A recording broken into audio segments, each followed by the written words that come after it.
Hi everyone. Finally, let's head towards our last step. That is the user journey.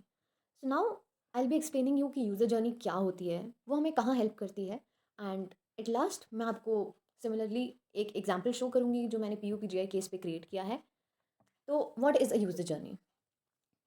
In simple words, ये भी एक visual representation है कि हमारे user का एक्सपीरियंस कैसा रहा मल्टीपल टच पॉइंट्स पे, यानी कि जब जब उसने इंटरैक्ट किया हमारे प्रोडक्ट के साथ, हमारी सर्विस या हमारे सिस्टम के साथ, तो हम मैप आउट करते हैं उसकी पूरी जर्नी. क्यों मैप आउट करते हैं? ताकि हम आइडेंटिफाई कर पाएँ यूज़र के गोल्स क्या थे, उसके मोटिवेशंस क्या थे. We also map out the steps जो कि हमारे यूज़र ने लिए जिससे कि वो अपने गोल तक पहुँच पाया.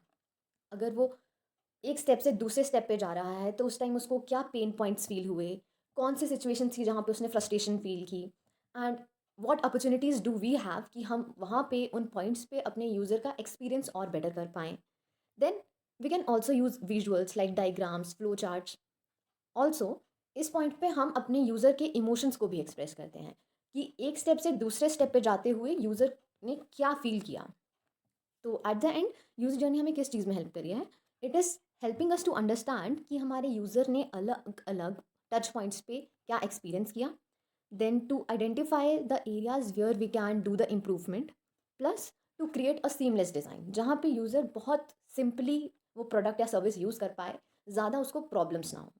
सो नाउ लेट्स सी कि मैंने जो यूज़र जर्नी क्रिएट की है वो कैसी है और उसमें मैंने कौन कौन सी चीज़ें मेंशन की हैं.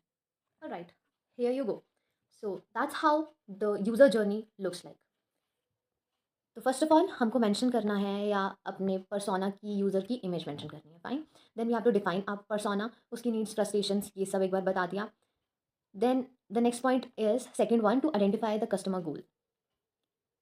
Third is to define the journey steps. तो यहाँ पे क्या जर्नी के स्टेप्स रहे हैं? वो होम से निकलती है, then she reaches on the opposite side of the college, reaches in college and then reach the class. तो एक मेन पॉइंट है जो मेरे मेंटर ने मेंशन किया that we don't go through on a journey map horizontally, vertically उसमें आपको analyze करना होता है चीज़ों को. That is much easier for you. तो यहाँ पे मैंने यूज़र स्टोरीज मेंशन की है कि what are user wants. You can go through it once if you have time. Then the touch points, कौन सी ऐसी चीज़ें थी जिससे हमारे यूज़र ने इंटरैक्ट किया और कैसे हम उसमें उसकी हेल्प कर सकते हैं. Then the emotions she felt during her journey and the opportunities we have जिससे कि हम उसकी जर्नी को और ज़्यादा बेटर कर पाएँ. Once she reaches on the opposite side of college तब क्या क्या चीज़ें फेस हुई, इमोशंस कैसे रहे, अपॉर्चुनिटीज़ क्या थी. When she reaches in college तब हम क्या क्या चीज़ें उसके लिए और बेटर कर सकते हैं, वो क्या चाहती है, her emotions.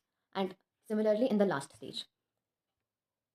So all these stages are mentioned here कि हमने कस्टमर के टच पॉइंट बताए, देन उसकी क्या फीलिंग्स थी और उसके मैप को फर्दर एनरिच किया जैसे कि कुछ अपॉर्चुनिटीज़ के साथ या कुछ इंटरनल चीज़ें जो हम मेंशन कर सकते हैं.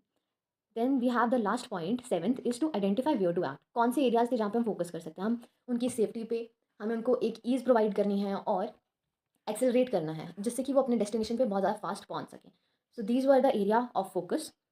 तो यहीं पे हमारा यूज़र जर्नी ख़त्म होता है.